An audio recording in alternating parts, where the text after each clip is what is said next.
കാശുവേ കാശോ എന്താ വാ എന്തോടാ മേശ മേശേ എടാ ഇതെന്താന്ന് ഡ്രോയർ എടാ എനിക്കതറിയാം ഇത് എങ്ങനെ ആടാ നീ തുറന്നിട്ടത് അതാണ് ആ ഇപ്പൊ സോൾവ് ചെയ്ത് തരാം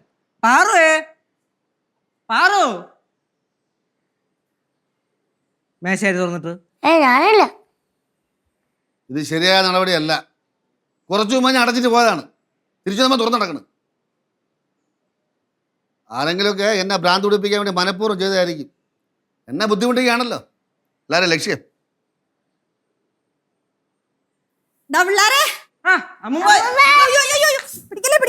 പിടിക്കല്ലേ ഞാൻ വന്നോളാം. ആ മാമിയേ, മാമി ഇപ്പോഴെങ്കിലും എത്തിയല്ലേ? എന്നാലും വയ്യാത്ത കാലമുണ്ട്, കൃത്യസമയത്തിന് എത്തി. മാമി ഇരിക്കണം. മുംബൈ ഓട്ടോയിലാണോ വന്നേ? പിന്നെ അല്ലാതെ ഈ വയ്യാത്ത കാലം വെച്ചോണ്ട് അല്ലാതെ വരാൻ പറ്റുമോ? ഓട്ടോ കൂലി ആണെങ്കിലോ ദിവസിക്ക് കൂടിക്കൊണ്ടിരിക്കുക. മാമി പറമ്പി വീണെന്ന് അറിഞ്ഞ് അങ്ങോട്ട് വരാതിരിക്കുകയായിരുന്നു. പിന്നെന്ത് വരാത്തത്? വണ്ടി കിട്ടിയില്ലയോ? ഒന്നും പറയണ്ട മാമി, ഇവിടുത്തെ അന്തരീക്ഷം അങ്ങനെ ആയിരുന്നു. എന്തോ നാടാ ഇത്? ആ മാമിയെ നീല വിളിച്ചില്ല കാര്യങ്ങളൊക്കെ പറഞ്ഞല്ലേ? ഓ പറഞ്ഞു, എനിക്ക് സന്തോഷമായി. അപ്പൂപ്പൻ എങ്ങനെ ഉണ്ടാമ്മ? അതിന് അപ്പൂപ്പന് കുഴപ്പമൊന്നുമില്ലല്ലോ. എവിടെ എന്റെ മോളെന്തിയെ? അവിടെ അടക്കളക്കണ നീന്തി കളിക്കായിരിക്കും. അച്ഛനും മോനും കൂടെ യുദ്ധം ഏതുവരെ ആയി? ഇപ്പൊ അച്ഛനും മോനും കൂടെ മിണ്ടത്തുമില്ലയോ? അമ്മൂമ്മ, 2 ദിവസമായിട്ട് രണ്ടുപേരും തമ്മിൽ ഭയങ്കര മാമാങ്കമാണ്. അതുകൊണ്ട് വിഷയം അതിലേക്ക് കൊണ്ടുപോകണ്ട. വിഷയം എങ്ങോട്ട് കൊണ്ടുപോകണമെന്നും അതിന് എന്ത് പരിഹാരം കാണണമെന്നും എനിക്ക് നന്നായിട്ട് അറിയാം. അതാണ് ഞാൻ പറഞ്ഞ് തളർന്നു മാമി. ഇനി നിങ്ങൾ എന്നെ നോക്കിക്കോളി. അമ്മമ്മ അമ്മമ്മ ഒന്നും കഴിച്ചൊന്നുമില്ലല്ലോ. ആദ്യം പോയി നമുക്ക് കഴിക്കാം, എന്നിട്ട് നമുക്ക് എന്താ വെച്ചാൽ സംസാരിക്കാം. വേണ്ട, നീ എന്നെ സോപ്പിട്ടേ വിഷയം മാറ്റാനൊന്നും നോക്കണ്ട. എന്തോന്ന് അമ്മമ്മ? അമ്മൂമ്മ, ആദ്യം നമുക്ക് എന്തെങ്കിലും കഴിക്കാം. ബാ. യോ എന്നെ പിടിക്കല്ലേ, ഞാൻ തന്നെ നടന്നു വന്നോളാം. അമ്മൂമ്മോ പതുക്കെ നടന്നാ മതി. ബാ ആ ബാഗും തന്നെ.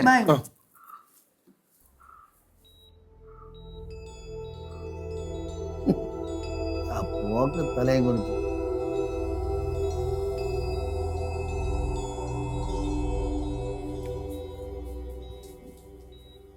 അവളെവിടെ?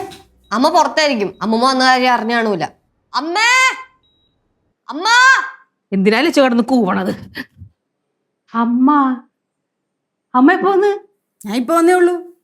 അല്ല, കാല് വേണ്ടിരിക്കല്ലായിരുന്നാ? നീ ഇപ്പൊ ഇവിടുത്തെ കാര്യം വിളിച്ചു പറഞ്ഞപ്പോ പിന്നെ വരാതിരിക്കാൻ പറ്റുമോ? എനിക്ക് പോരുന്നു. അത് കൊള്ളാം. എന്നാ പിന്നെ അപ്പൂപ്പനെയും കൂടെ കൂടായിരുന്നില്ലേ?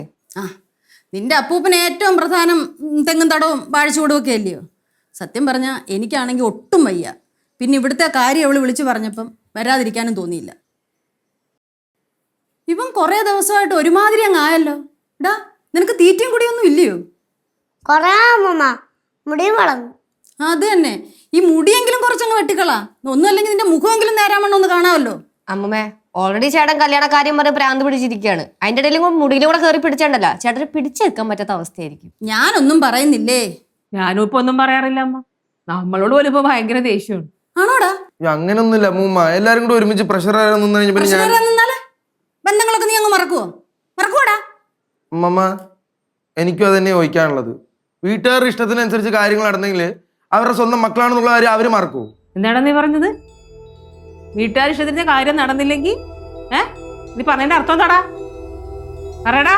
അമ്മൂമ്മ, ചേട്ടൻ അങ്ങനെ പറഞ്ഞതിന്റെ കാര്യം ഞാൻ പറയാം. പക്ഷെ അമ്മൂമ്മ ശ്രദ്ധിച്ച് കേൾക്കണം. കേൾക്കുമല്ലയോ? അത് അമ്മൂമ്മേ, അച്ഛന്റെ എഞ്ചിനീയർ സാറില്ലേ, എഞ്ചിനീയർ സാറിന്റെ കസിന്റെ മോളെയാണ് ഈ കല്യാണം ആലോചിച്ചത്.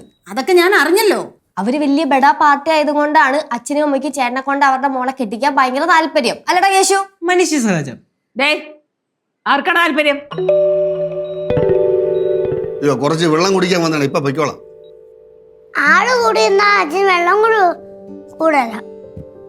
ലച്ചു, കേശു, വിഷ്ണു, വാ, നിങ്ങൾ വാ. അമ്മൂമ്മ പറയട്ടെ. ഞാനിവിടെ നിന്നാ ശരിയാവൂല. എല്ലാത്തിനും എന്തൊരു നാക്കാണ്. നിന്റെ അമ്മ എന്തോ പറഞ്ഞു? ആ ചിറകെടുത്തിട്ട് കുറഞ്ഞ അമ്മ ഇങ്ങനെ പറയും. അമ്മ പറഞ്ഞു തുടങ്ങിയപ്പോഴത്തേക്ക് നിങ്ങൾ വായടപ്പിച്ചില്ല അമ്മയുടെ. ആ ലച്ചുവിനെ കേശുവിനെ നാട് കിടത്താൻ ചിറക്കയുടെ കല്യാണം നടക്കൂല. നിന്റെ അമ്മയെ വിളിച്ചപ്പോഴേ നീ കാര്യങ്ങളൊക്കെ വിശദമായിട്ട് പറഞ്ഞ. അമ്മേനെ ഞാൻ ഇന്നലെ രാവിലെയാണ് വിളിച്ച എല്ലാ കാര്യവും പറഞ്ഞതാ. അപ്പൊ അമ്മ പറഞ്ഞതെന്നറിയാമോ? കാലം വയ്യാണ്ടിരിക്കുക, വരാൻ പറ്റില്ല, നിങ്ങളെന്ന് വെച്ചാൽ എന്താന്ന് വെച്ചാൽ ചെയ്യാൻ പറഞ്ഞു. എന്നിട്ട് അത് അപ്രതീക്ഷിച്ചായിട്ട് അമ്മ വന്ന് കയറി. മിക്കവാറും മുടിയന്റെ കാര്യത്തിൽ തീരുമാനം കേട്ടാ. നിന്റെ അമ്മ അവനെ എടുത്തിട്ട് കുറയായിരിക്കും. നിന്റെ അമ്മേനെ നാക്കറിയല്ല. ഒരു ദിവസം കൂടുമ്പോൾ ചെറുക്കന് താങ്ങാൻ പറ്റില്ല. അപ്പത്തിന് ഇടയ്ക്ക് സംഭവം സോൾവ് ആക്കണം. ചെറുക്കൻ നാട് വിട്ടുകളയും, ഭ്രാന്തെടുത്ത് നാട് വിട്ടുകളയും. മനുഷ്യന്റെ കാര്യമാണ്, പറയാൻ പറ്റില്ല. മിണ്ടാതിരിപ്പാലും അമ്മയല്ലേ സംസാരിക്കാൻ പോയിരിക്കണേ. എനിക്കറിയാം അമ്മയ്ക്ക് ഒരാളെ സംസാരിച്ച് താഴോട്ട് കൊണ്ടുവരാൻ നല്ല മിടുക്കാം. നോക്കിയോ, അമ്മ സംസാരിച്ച് കഴിയുമ്പോൾ അവൻ കല്യാണത്തിന് സമ്മതിക്കും. അങ്ങനെ ആ മുറിയിൽ അവൻ ഇറങ്ങുള്ളൂ, അത് ഉറപ്പാ. പിന്നെ അമ്മയെ നല്ല പേടിയുണ്ടല്ലോ, വേണം നാക്കിന് നല്ല പേടിയാണ്. വിളിച്ച് വരുത്തിയത് നന്നായി.